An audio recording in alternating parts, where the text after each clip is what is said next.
इस वीडियो में मैं आपको इस बात का पुख्ता सबूत देने जा रहा हूँ कि कैसे हरित क्रांति ने भारतीय कृषि प्रणाली को नष्ट कर दिया। चलिए मैं आपके लिए बहुत ही इजी कर देता हूँ। मैं आपको दो चित्र दिखाऊंगा। एक है ग्रीन रिवॉल्यूशन का पहले भारत में भारतीय किसानों ने कैसे खेती करता था। दूसरा ग्रीन रिवॉल्यूशन का पहले वेस्टर्न कंट्रीज में कैसे खेती किया जा रहा था। प्रमाण का रेफरेंस के लिए मैं एक ऐसा पुस्तक का इस्तेमाल करने जा रहा हूँ जो ग्रीन रिवॉल्यूशन का पहले लिखा गया है और जो लिखा है ऑर्गेनिक फार्मिंग का फादर एल्बर्ट हवार्ड। पुस्तक का नाम है एग्रीकल्चरल टेस्टामेंट। तो उन्होंने पेज नंबर 16 में एक क्लियरली बोला कि जिस देश में पीसेंट एग्रीकल्चरल सिस्टम है, पीसेंट एग्रीकल्चर सिस्टम मतलब जिस देश में जो फार्मर्स का लैंड होल्डिंग्स है वो बहुत ही छोटा है और ना ही कोई इंटेंसिव टेक्नोलॉजी का इस्तेमाल किया जा रहा है। तो जिस देश में ये पीसेंट एग्रीकल्चर सिस्टम फॉलो किया जा रहा है उस देश का सबसे बड़ा चैलेंज यही है कि उस देश का मिट्टी अगर ठीक से परफॉर्म नहीं कर पाया तो उस देश का जो पॉपुलेशन है वो पॉवर्टी में चला जाएगा, उसका जो फूड डिमांड है वो पूरा नहीं हो पाएगा।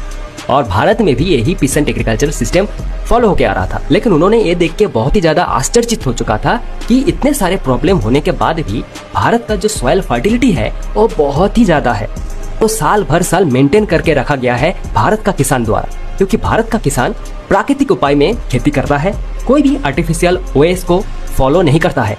और इसीलिए पेज नंबर 14 में उन्होंने बताया कि crops are remarkably free from any diseases. और उन्होंने इसलिए पेज नंबर 15 में ये बताया कि यहाँ पर धान के खेती के समय किसान कोई भी खाद का इस्तेमाल कर ही नहीं रहा, फिर भी भारत का धान का उत्पादन बहुत ही ज्यादा है, इतना ज्यादा कि वो भारत का बाहर का देश में भी एक्सपोर्ट कर रहा है।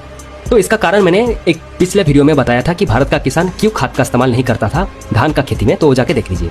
ये था ग्रीन रिवॉल्यूशन का पहले भारत का चित्र। अब हम देखेंगे उसी टाइम पे यानी ग्रीन रिवॉल्यूशन का पहले ही वेस्टर्न कंट्रीज में कैसे खेती किया जा रहा था। इसके लिए पेज नंबर 17 में हम देखेंगे जहाँ पर लिखा हुआ था agricultural methods of the oxidant. अब ऑक्सीडेंट का मतलब होता है वेस्टर्न कंट्रीज। यही पूरा पैराग्राफ में यही डिटेल में डिस्कस किया गया कि कौन सा एग्रीकल्चरल मेथड्स वहाँ पर यूज हो रहा था। तो उससे पहले यहाँ देखिए कि monoculture is the rule, mixed crop are rare. उनको क्रॉप रोटेशन पता ही नहीं था, उनको स्ट्रॉ को कैसे ह्यूमस में बदल दिया जाए उसका कोई नॉलेज ही नहीं था, और इसलिए जो स्ट्रॉ था उसको जला दिया जाता था। इतना ज्यादा खुद को मॉडर्न समझता था कि machine is rapidly replacing animal. लेकिन उन लोगों को ये पता ही नहीं था कि मशीन से यूरिन नहीं निकलता, मशीन से डांग नहीं निकलता, जो कि सॉइल का फर्टिलिटी के लिए बहुत ही ज्यादा इंपॉर्टेंट है। हिपोक्रेसी देखिए कि जो कंपनी विश्व युद्ध के समय एटमॉस्फेरिक नाइट्रोजन को फिक्स करके बोम बना करता था वो अभी आर्टिफिशियल फर्टिलाइजर बना रहा है और उसको लैंड पे इस्तेमाल किया जा रहा है। लेकिन पिक्चर अभी बाकी था। इतना अत्याचार करोगे मिट्टी का ऊपर तो उसका जो परिणाम है वो तो दिखेगा ही, और वो दिखना शुरू भी हो चुका था। इतने सारे केमिकल और इतने सारे मशीन यूज करने की वजह से सॉइल का फर्टिलिटी घटता जा रहा था। Disease are on the increase, food preservation process are also in increase. और इसका परिणाम उन्होंने लिखा कि soil fertility is rapidly diminishing, particularly कौन सा देश में, यूनाइटेड स्टेट्स में, कनाडा में, अफ्रीका में, ऑस्ट्रेलिया में, न्यूजीलैंड में। और उन बाबू मसाई को जब ये पता लगा तब क्या किया, बहुत बड़ा फाउंडेशन एस्टेब्लिश कर दिया जहाँ पर बहुत बड़ा एक्सपेरिमेंट होने लगा।